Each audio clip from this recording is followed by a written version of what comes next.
Hi, this is Victoria Vives with Air Sky People TV, and today we have here James Redfield, the author of the Celestine Prophecy. So I'm going to share a little bit about him. James Redfield is the New York Times best-selling author of the Celestine Prophecy.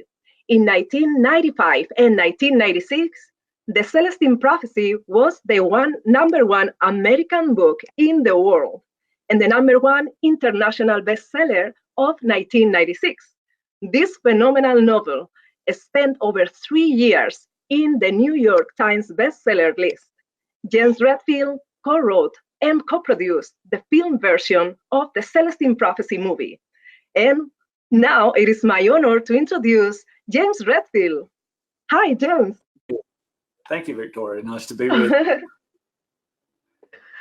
I'm so excited. As I have been sharing with you a little bit behind the scenes, this book, The Celestine Prophecy, was one of those things that really transformed my life.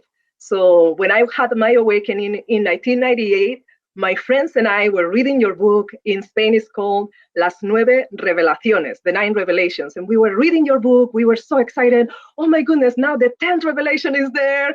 And it was part of my awakening. So now having you here is so special.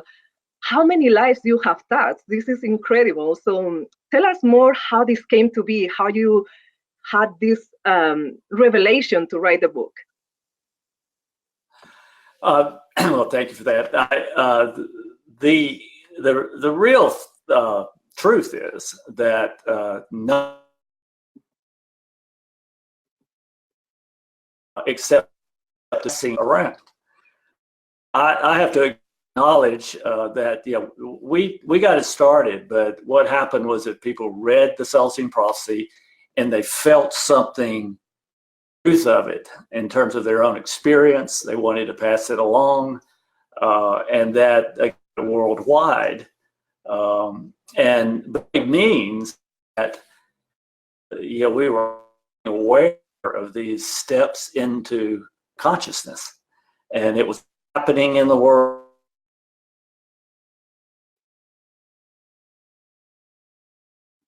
It's cutting off a little bit. Cutting off a little bit. If you can just repeat the last part, that would be wonderful. Well, it was the pass along activity of the readers is what made it go around the world to be the most popular book in the world for 2 years. And it still has been circulating until now, which I think is a new time in the world that we can talk about. Yes, so you went from creating the book into actually co-writing and co-producing the film. How was that for you? Because this is a huge step from this amazing novel that has inspiration, it has romance, it has self-discovery, and put all that story into just 90 minutes of film. How was that for you? Well, it was very difficult, of course. In a film, all you can get is the sort of feeling of it and the consciousness of it. And we worked really directly with our composer, who did a great job bringing that feeling of consciousness and the exploration of consciousness into the movie. We could cover all the insights, obviously, at the depth that you and I are going to talk about them now.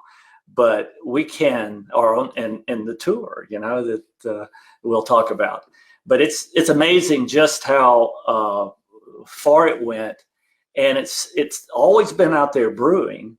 And now, though, there's something I think is amazing happening. We have two generations, millennials and their children, older children, who are not just tuning into the Celestine Prophecy, but other books about consciousness, and it's creating a kind of energy of consciousness that. And remember, these two generations, millennials and their children, are already the majority population on the planet, and wow. they're starting to tune in and ask the deeper questions, and that's making it easier for everyone to tune in. When you tune in, you start thinking, what do I want to do with my life, and what's my soul's dream, and once you ask that question, you start to get the answers.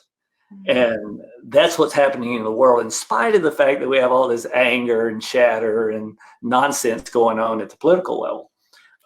What's happening is, I think, is that really in part because we want to stand as an alternative to all that hate, that people are pooling together and taking seriously consciousness and all you get from that. So that's what we'll be talking about on the Celestine Prophecy Tour, because and we're celebrating that new surge of consciousness that I believe, very much believe, is happening out there. Beautiful, beautiful. So then now from this book, it went into the movie, and now it becomes an experience, a tour, the Celestine Prophecy Inspiration Tour. So now you're really getting to go with groups and meet in person so that we can all get together and build that inspiration with one another. Tell us more about this. How is it going to go to work? Where are you going to be? Well, we're going to be in cities all through 2019. Again, with this celebration of a new wave of tea and truth and inspiration that's happening out there. So we'll be beginning in California, in Tunis, and then we'll be a couple of stops in California, and then around the United States first, and then beyond. We'll head to other parts of the world. So it's just a lot of fun for me, because in a real sense, I've sort of been waiting around for this to happen, because with two new generations tuning in, meditating more, looking for their soul's dream and feeling it.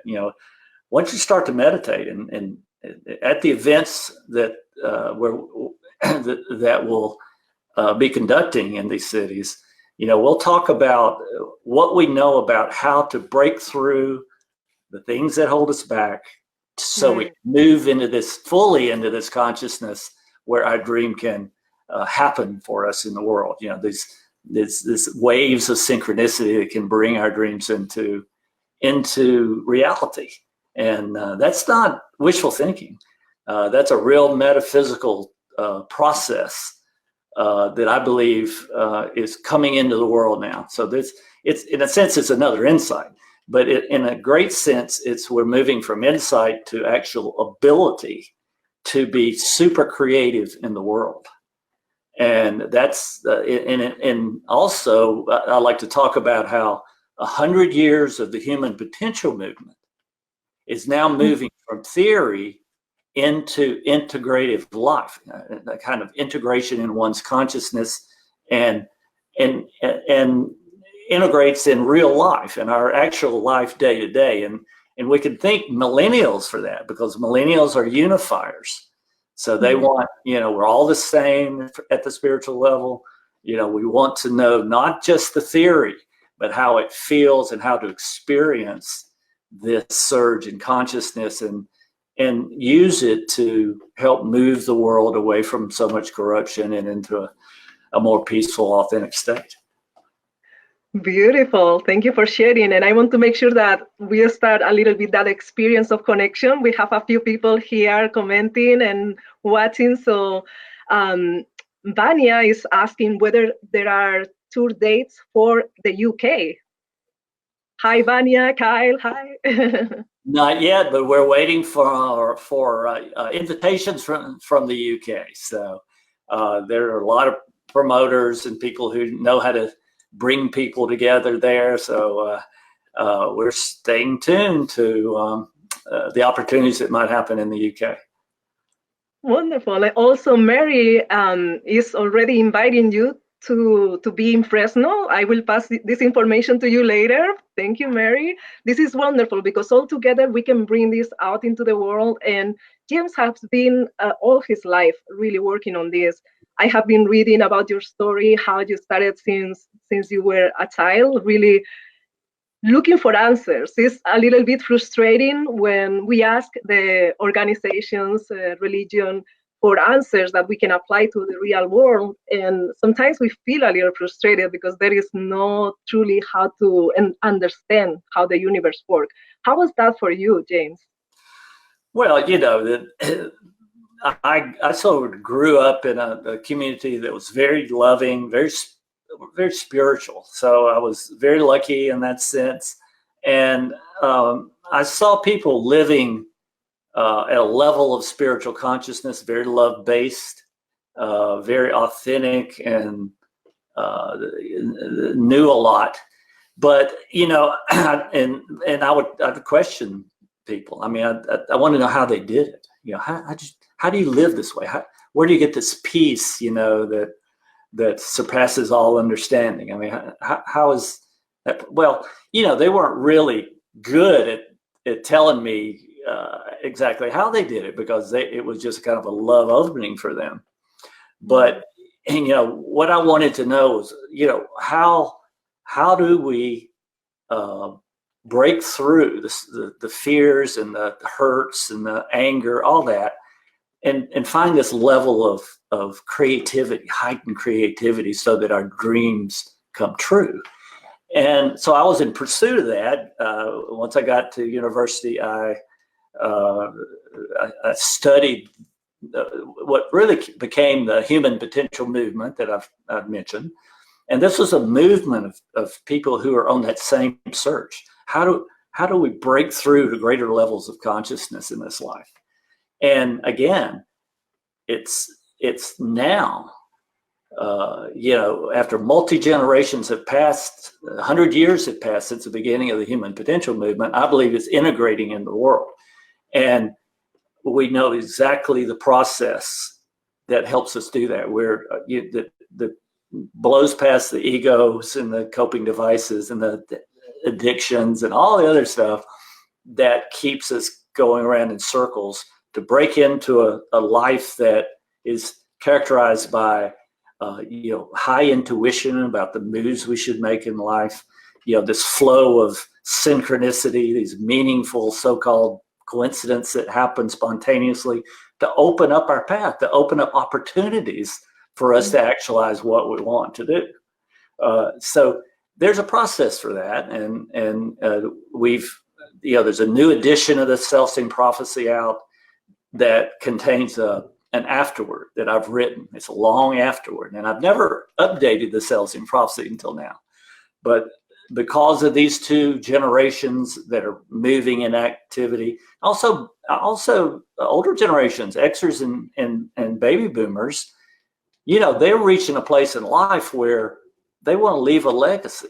And so they're asking again, okay, how can I help the world? You know, what do I really want to leave to the world in terms of my gifts and my understanding, and move into a positive expression of something that will help shift the world. And so there's multi-generations tuning in now. And again, I want to stress that makes it easier for any one individual to pop into this consciousness and be able to create at a higher level that ongoing dream. And we're really, the real secret is to move to a place where the ego takes rest and we allow ourselves to be guided into our dream manifesting. And that's tuning in to our intuitive intelligence, which is a result of meditation. And in the events, we'll talk about one particular meditation that I think works especially to create this peace that gives us the ability to listen to our intuitive guidance, that puts us in the right place for magical synchronicities to happen, opportunities. And that's the life that is our birthright, you know. And now with this level of consciousness and interest in consciousness, we can finally put it into real action in a very practical way. Well, and I give credit for synchronicities. Not only I read your book in 1996 with 98 with my friends, but also in 2006, I was studying who is now my husband. And the first movie that we went to watch was the Celestine Prophecy. And that was in 2006. And now this last weekend was our anniversary. Guess what we watched? We watched the Celestine Prophecy. And today we're here. We're going to be the first stop in our tour really is Chicago at the Infinity Foundation. And anybody can go there and get tickets in Infinity Foundation in Chicago. And I'll be doing two unique things. First of all, Friday night, we're going to watch the Celestine Prophecy and just have a kind of Q&A. And then the next morning on Saturday, the 16th of March, I'll be conducting a day-long, full-day workshop talking about these principles of breaking through to your best creativity. Wow, that's amazing. That's the first one, so you can find that tickets there from the Infinity Foundation or Celestine Vision, my site. It's all there for Chicago, and that will actually be the first stop that we'll make in March 15th and 16th. Wonderful. So if you are in Chicago, you know what you have to do. Go check this out. It's going to be amazing. And probably a lot of people listening will know somebody. They'll get an intuitive hit if somebody needs to know, or and that's the way it works always with our events. People come from everywhere following lots of synchronicity. Beautiful. And we are assuming that everybody is familiar with synchronicities. At the same time, it would be nice to describe it a little bit. The first time that this word was used was in the 1920s by Carl Jung. However, I didn't know about this word, I think, until I read your book. And I started looking forward to these synchronicities and how they guide our path. So please explain to us, what is your perspective on synchronicities, what they are? Well, Carl Jung is credited with naming the phenomenon, but it's always happened all through human history at every level. We've been able to tune in intuitions that take us places where a mysterious coincidence. Okay, so it seems like an ordinary chance event, but it's not. There's deeper meaning in it. In other words, and a lot of things flow from that. So synchronicity is the perception of a meaningful event that feels destined. It happens and you learn something new, and the feeling is, oh man, I was just thinking about it. I needed to know that. And that changes my life path. Okay, this breakthrough to high level creativity is learning how to observe these synchronicities, how to keep them going, how to make positive interpretations always, even if they're a hard event in your life. Okay, it's always a silver lining. So in the events, we'll really be talking about the exact way to keep these tiny miracles happening in our lives. So one of the things also that synchronicity does is that it's proof, without a doubt, once you experience them, and everybody can experience them unless their ego says, oh, you just made that up, that wasn't meaningful really, or scientists, materialistic scientists, which sort of run the world right now, they have all kinds of ways to explain these things away. But if these are real, and you can imagine me coming from where I came from to write the Celestine Prophecy, there was 1,000 synchronicities that I was led into during the whole process. So once you start to experience these, they're real, number one, and you absolutely know there's a spiritual dimension to life. A lot of people still believe that we sort of popped into existence with no purpose at all. It's just a materialistic, ordinary, and that's fear causes that. So you don't want to you want to think that the life is fully explained and ordinary, and so if you want an ordinary life, that's exactly what you get, an ordinary life. But it's not. It's never fun.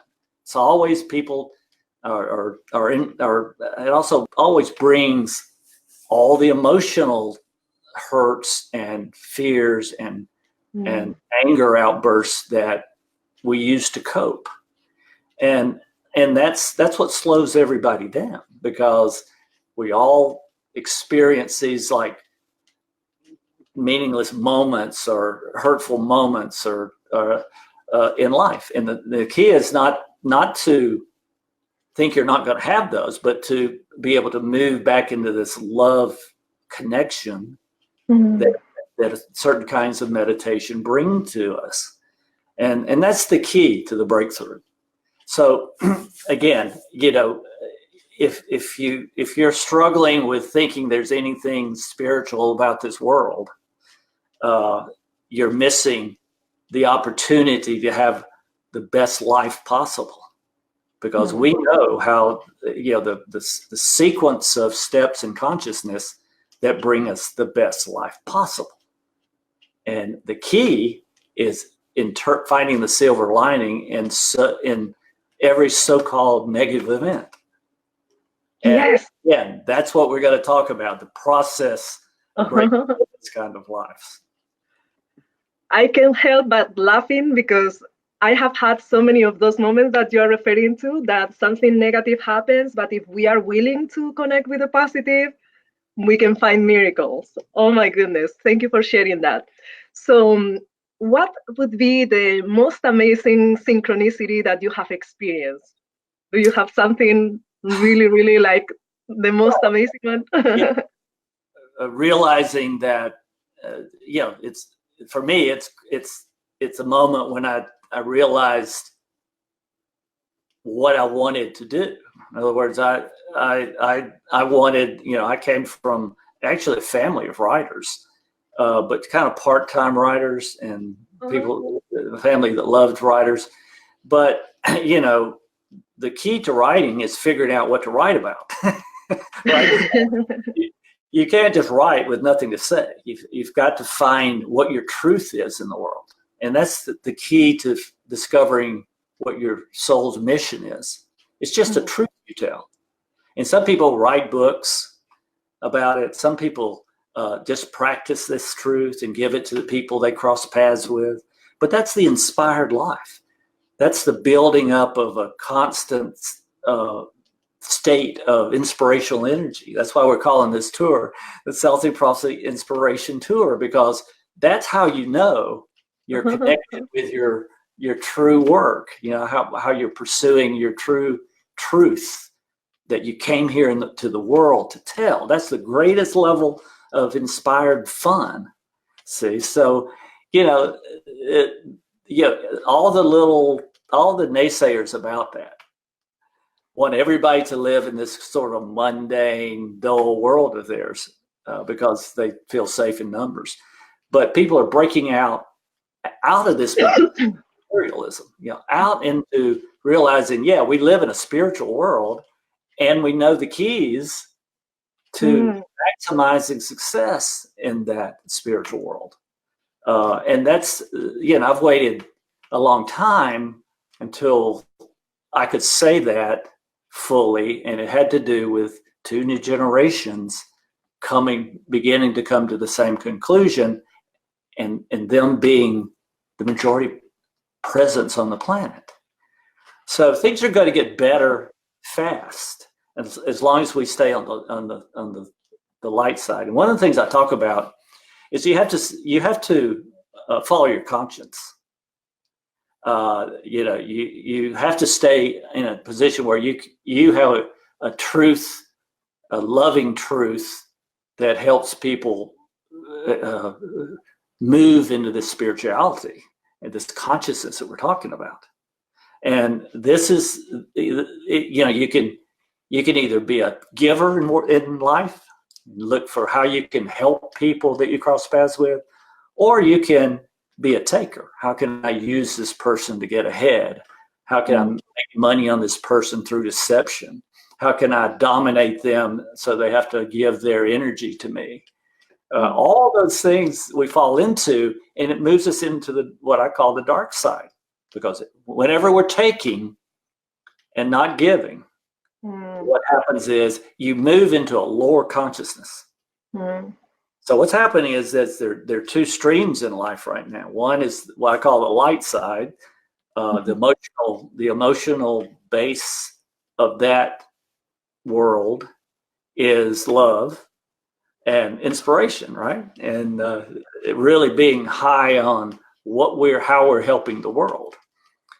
The other side are the people that take, and so what they're doing is going down in consciousness.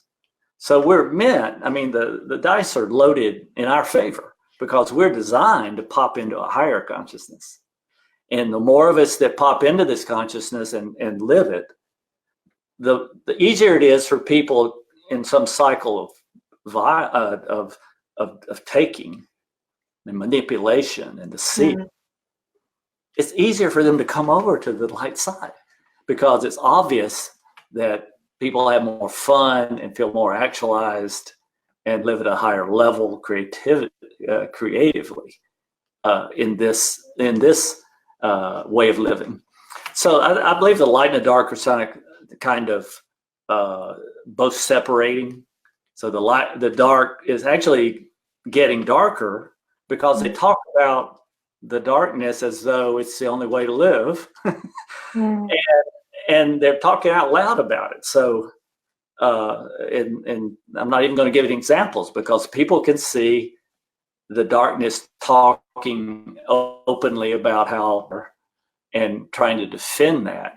And it's just what's happening is the darkness is just sort of being revealed to everybody as a good reason to take the path of light and of helping and of living our dreams.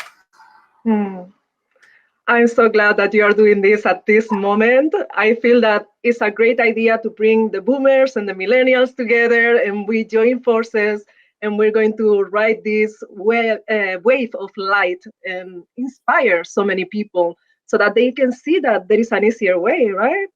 That's right. There's an easier way. Life does not have to be so hard. Yes.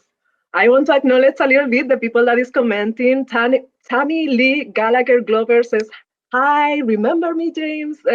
Camille Charles, love your work. Cresta, Johnny, everybody really excited. So you guys can go check the website for the dates. Can you repeat the website for people to see the Celestine Tour? Yeah, it's the Celestine Prophecy Tour.com. Wonderful. So, or you can just Google my name, James Redfield, or the Celestine Prophecy. It'll all come up. But I want to emphasize Chicago because that's not on it's not an official tour date, but I'm declaring it a tour date, and you have to go to the Infinity Foundation or to my website celestinevision.com to get the links to those tickets. So I encourage everybody, take a road trip, come to one of these.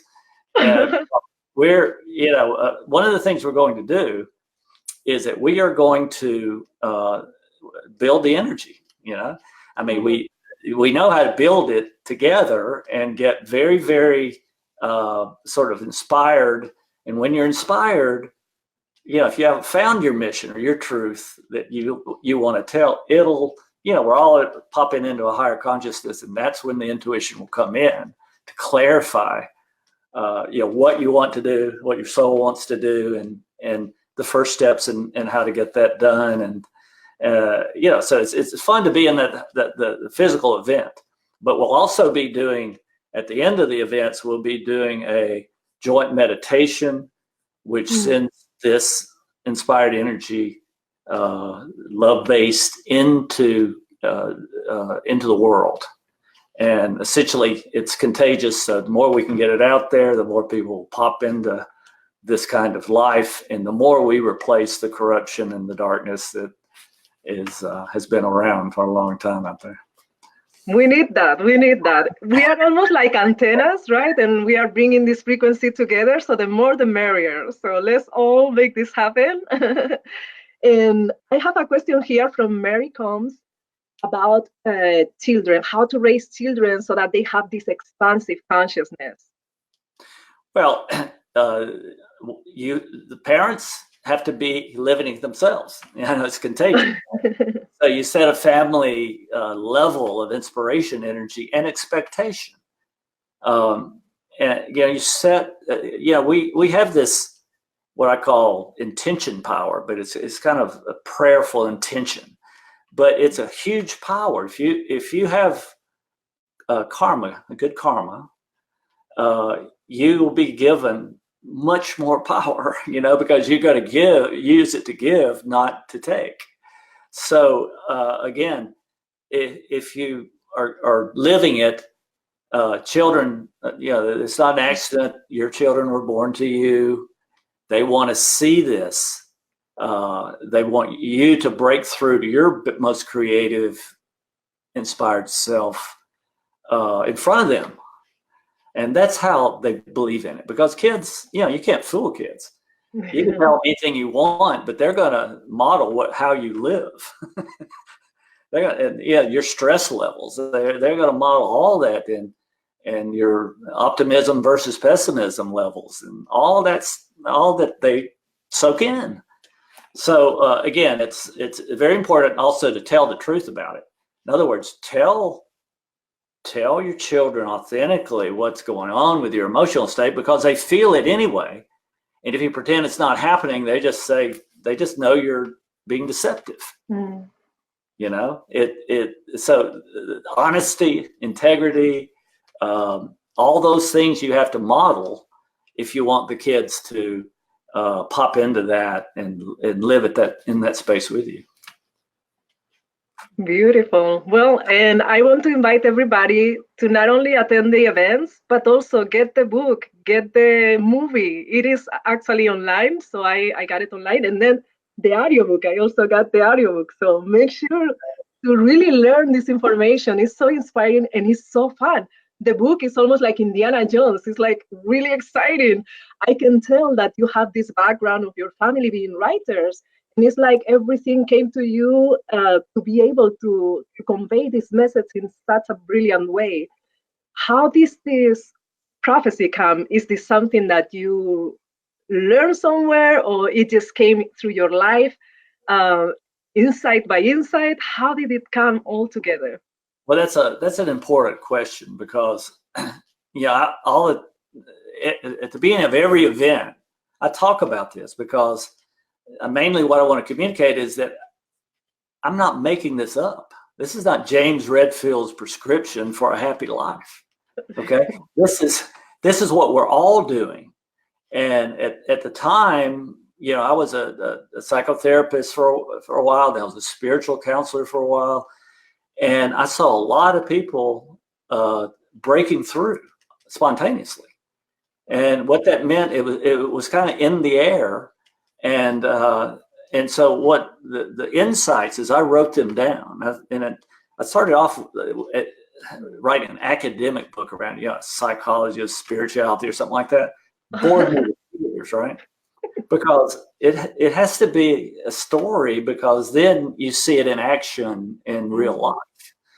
So it modeled on experiences I had. So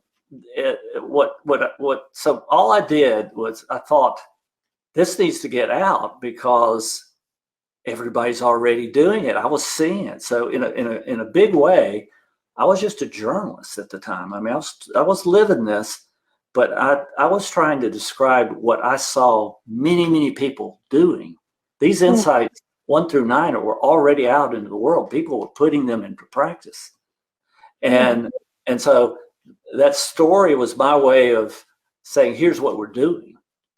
And of course, that's why people read the book and went, yeah, that's what I feel. This is what I'm trying to do. So it's really important now for me to be able to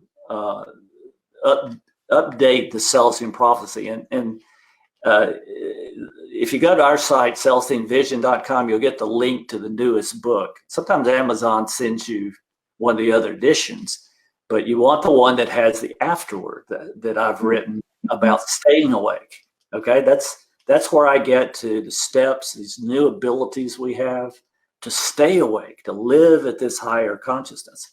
Because one thing to read the book and go, wow, I'm so high, and look at these synchronicities, because something, you hit a roadblock. And if you don't know how to get past the roadblock you hit emotionally and to sustain this love connection, it's very difficult to stay on that path of inspiration. So that's why we're celebrating. You know, I describe what I believe is happening as people put it into action in real life and hold on to that inspiration, because you do have to cultivate it. And that, again, I believe there's a particular meditation that really works well for that, because it kind of sets you free from your emotional ups and downs. And that's what we have to do to live this dream of ours. You know, whatever it is, whatever that truth is, you don't even have to make a living at it. You can make a living doing something else, but you know, you're telling this truth to all the people that you cross your paths. And it doesn't have to be big. It's more important that it's not big, that it's grassroots, right in your, the things you tell your kids and grandkids and friends, and you get big, but you have that level of inspiration no matter where it goes. You don't have to be rich or famous or anything. That's not what we're talking about. We're talking about inspired at the level you want to offer your truth. Will that level get big if you want it to? You write a book, you don't know what's going to. So if you're writing a book, you have a special invitation to come to one of our events, because we always get around that, because I always attract people who want to know, well, how'd you get your book off the ground?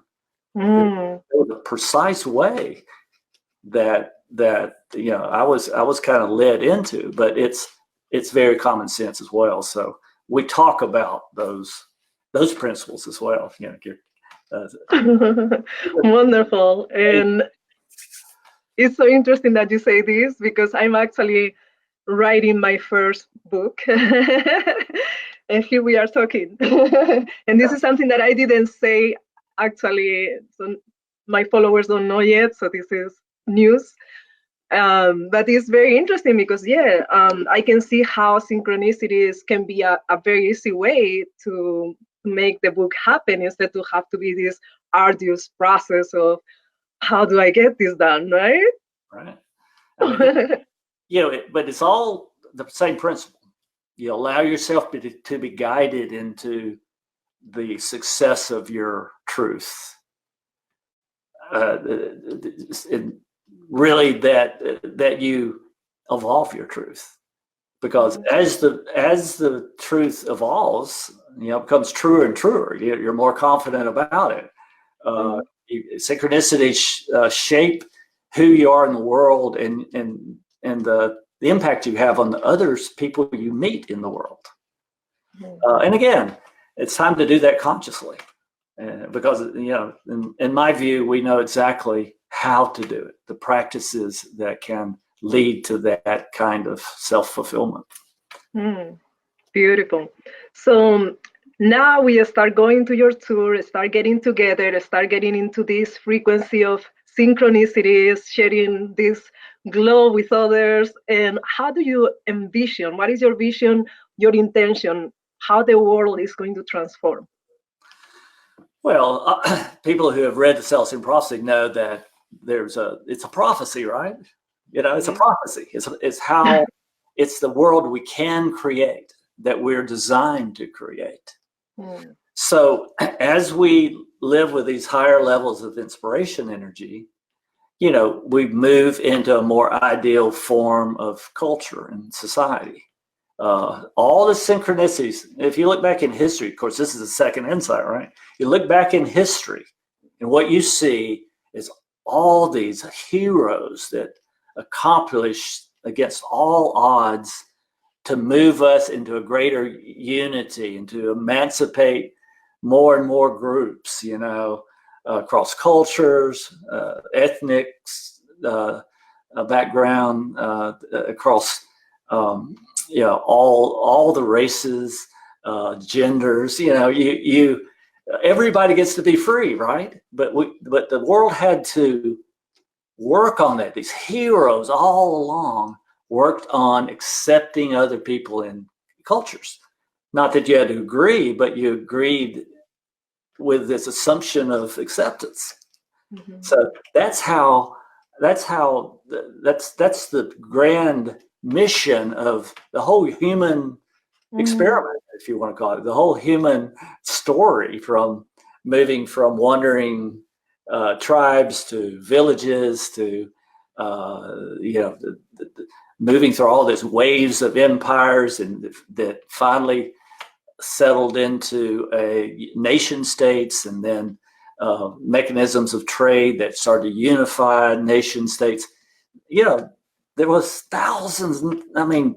hundreds of thousands of people that helped that happen, motivated by this intuitive led inspiration. So we're going somewhere, right? Humanity is going somewhere. We're evolving toward greater and greater levels of unity and greater agreement on the spiritual nature of who we are, and on these goals. So it's themselves. So right now we're acting actively, trying to solve rifts between religious entities in the world. We have to make peace. We're not even finished making peace between religions yet, but we then have to integrate. And my latest book, The 12th Insight, was all about that unification process that's taking place long term. But for us as individuals in our time on the planet, it's about telling the truth that you're most inspired to tell to others. But we always know it's about the greater truth of our spiritual nature and unification across all peoples. So we're all the same. There are no. We can say that we have our cultural background and be proud of that, but we're all about making sure that all cultural backgrounds are accepted. Not all behaviors. I didn't say that. Cultural backgrounds, people not make assumptions about, we're all souls, right, on the planet. And so once we understand that, then we know that we're stepping in the long journey of humanity, and that's what makes it so inspiring. It adds to inspiration. Okay, I'm on purpose with the whole history of humanity, and so this is all just a way to understand what we know and to live that out loud, which means we live an inspired life, and that the whole world, the whole physical nature of this universe is karmic. There's a karmic structure. So once we tune into that and know how to be on the giving side of this karmic structure, it's very simple. If you're a giver, you draw more givers into your world and your life goes better. If you're a taker, you draw more takers into the world and your life doesn't go anywhere or very slowly. That's very simple. And you can try. I even say to people, look, you want to try the dark side, go ahead and see what happens, because karma is immediate. And all this stuff about the good die young, that's not true. That's silly. The bad die young and droves in misery. So check it out, is what I say. We're at the point of decision making. You want to be on the light side, you want to be on the dark side. But the best thing is that we want to be on the fun side and the success side. And we know how to do that now. Humanity is understanding this integration process where we just can move into a place where we do it automatically, kind of, not automatically, but we know how to do it whenever it's called for. And it keeps us on the light side. And that's where we want to be, especially going forward. So what is going to take for our systems, governments, organizations, institutions to come into the synchronicities and really understanding that we can do things from a different perspective? What do you feel is going to take?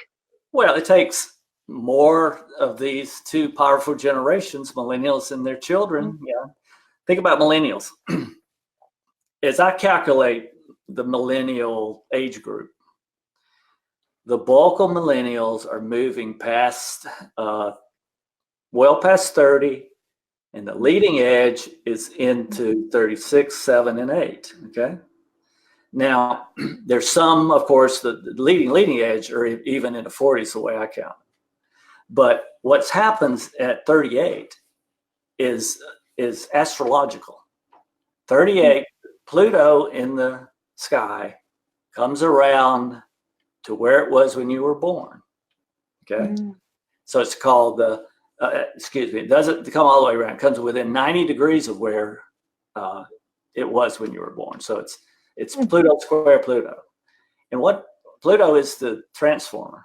So at around 38, everybody, all the older generations, you ask them what happened when they were 38. And what happened is that they both got a hint of their inspired truth or work or how, business or this, invention, whatever it is. But they got a vision of it and they could not do it. In other words, life changes and it makes it a little harder in transition, but you realize that what you really want to do is break through to that life of what you came here to do, and your soul expects that. Now, some people fight it and just stay on the safe side and never take any risks, and but most people go for something. I'm going to go for, I got to do this in my life, right? That's your soul talking to you. Happens at 38, and it begins to happen at 38. And think about being 38. Everybody out there who's 30, this age, that you see 40 coming at you like a freight train, right? Oh God, I'm going to be 40 in just 2 years. I better get on the ball. If I want to do this dream that I've been sitting on, I better do it now. That's a feeling every generation has. And so it's built into kind of the spiritual cycles of experience of every generation. But that's why at this point with millennials is that they really want to, they think there's something wrong with the world, and this is what they tell me, right? What is it, some matrix or something? What's wrong with the world, and there's really nothing wrong. It's easier in a lot of ways to be creative. We just have to learn to break through and go deep into consciousness through meditation and heal our emotional wounds so that we can really step into synchronistic flow and follow intuition.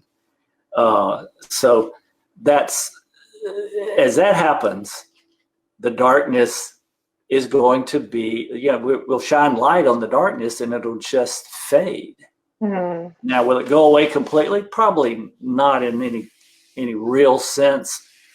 Maybe later on, where if there's a rapture event, and I say a rapture event because the ninth insight, of course, is realize that we're getting more and more vibrant, and the end point of that, if you look around to the religious texts, there's some rapture prediction, which we kind of pop into our totally light body. And this sounds very new age and somewhat complicated probably to a lot of people, but just know that the future is we'll be lighter, smarter, more intuitive.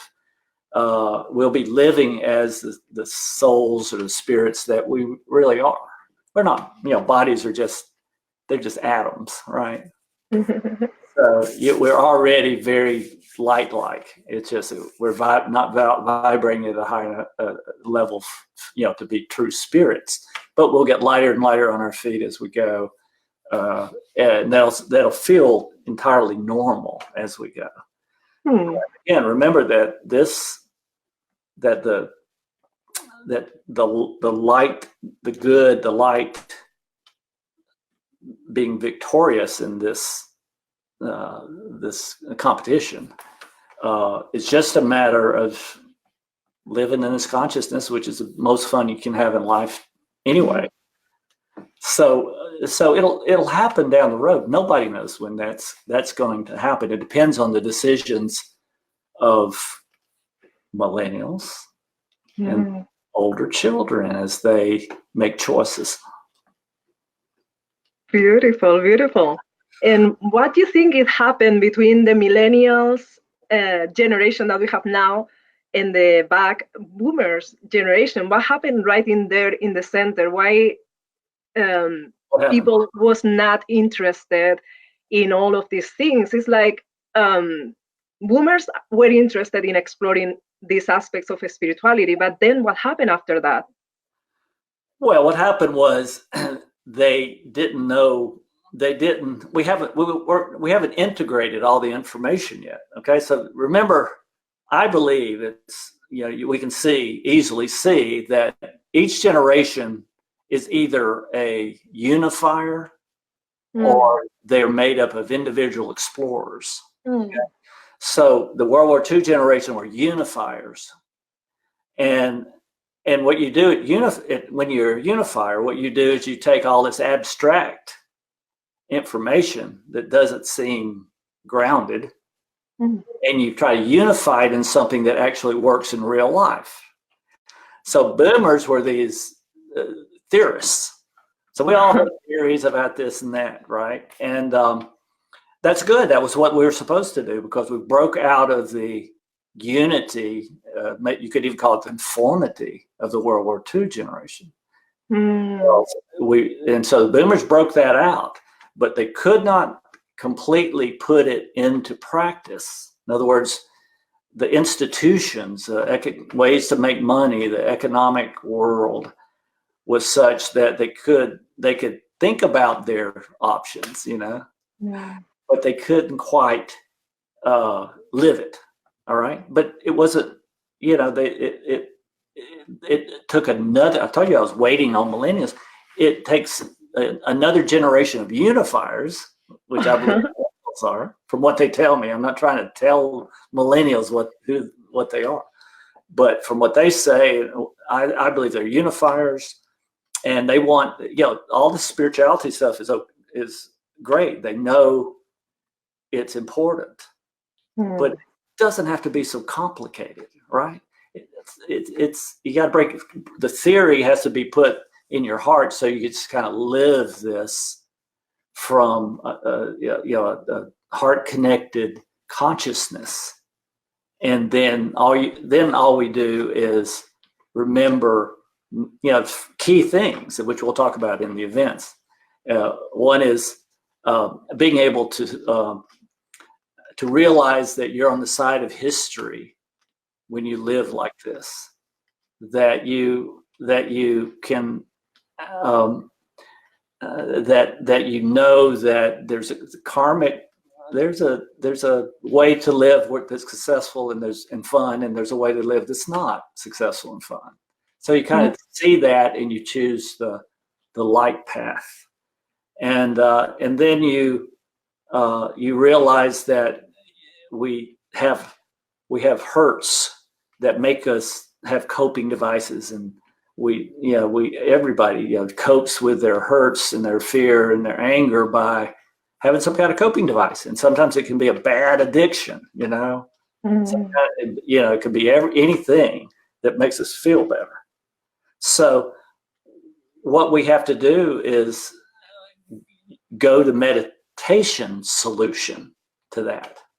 Okay, we're all going to have pain at times in life, but the key is moving from there to a deeper consciousness through meditation that allows us to replace these other lower emotions with a kind of love emotion. And people have trouble with love because it's been used so loosely, and I don't blame them. I'm talking about authentic love.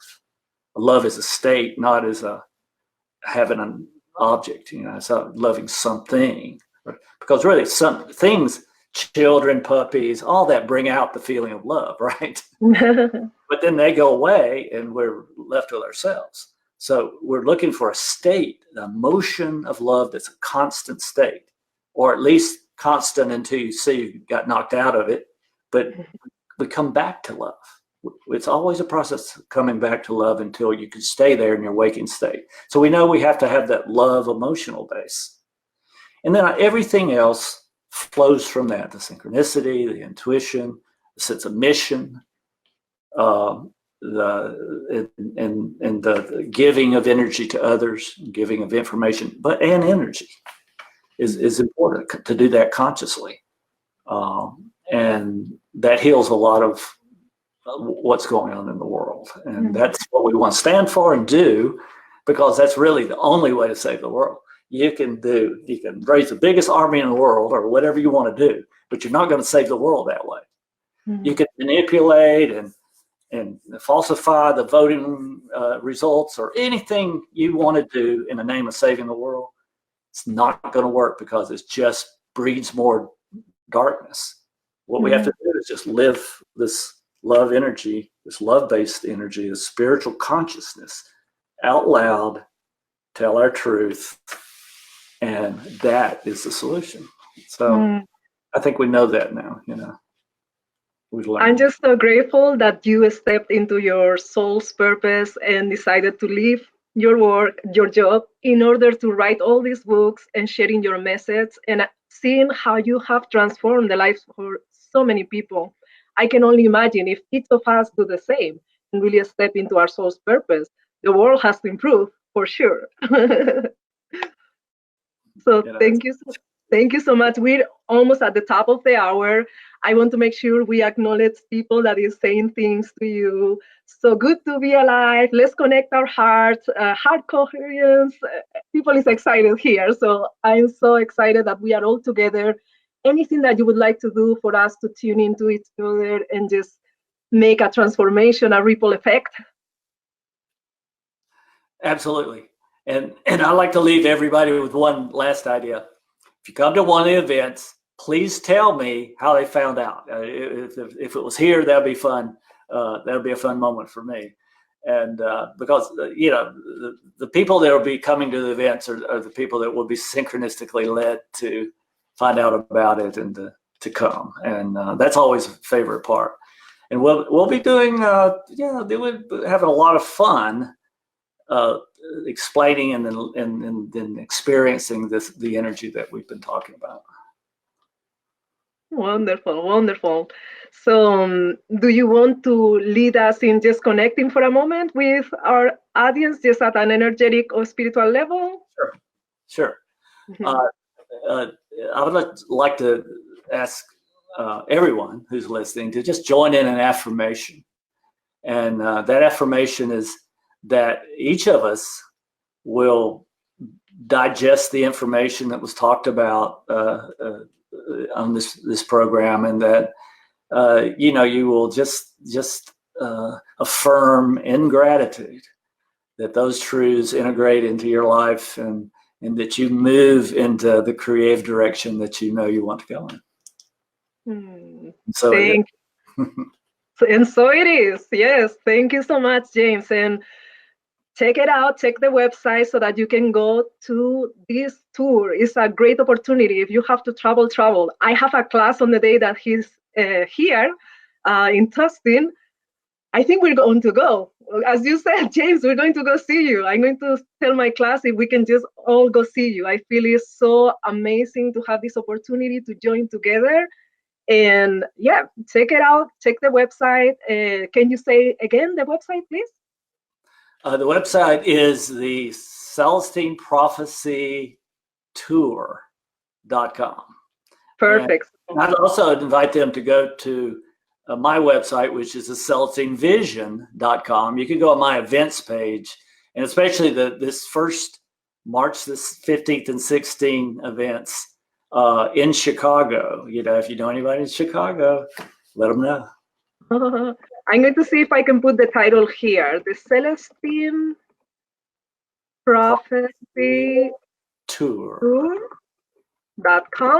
Yes. So I'm going to put this to see if people can see it, and then I put the other one too. Okay. Let's see. Can you guys see it? I think you have it there. So in that way, you can write it down. And then the other one, I'm going to put it as well so that everybody can go visit it.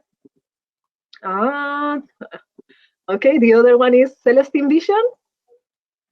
Yes, CelestineVision.com. Wonderful. So I'm going to put that too. Make sure to check it out. Start getting your tickets to attend. This is going to be an amazing experience. All right, James, anything else that you would like to share with our audience? Well, just to to intuit this sort of love state, this emotional force, and it really a love state, an authentic love state is the greatest power you can really have, because you calm your mind and you calm your emotions.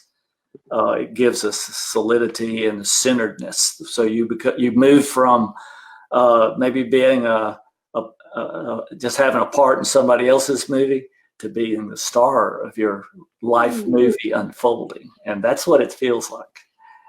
So just keep intending that, and it'll happen. I love that. I love that. Thank you so much, James. It has been such an honor, and I really appreciate not only the transformation that you are creating in the world, but how humble and friendly and nice you are. It is such a joy to connect with you and have this moment together with all our audience. Thank you so much, James. Well, thank you. I enjoyed it. Okay, and thank you everybody for watching, commenting, and now maybe we will find each other in one of James' events. All right, have an amazing, amazing day. Bye.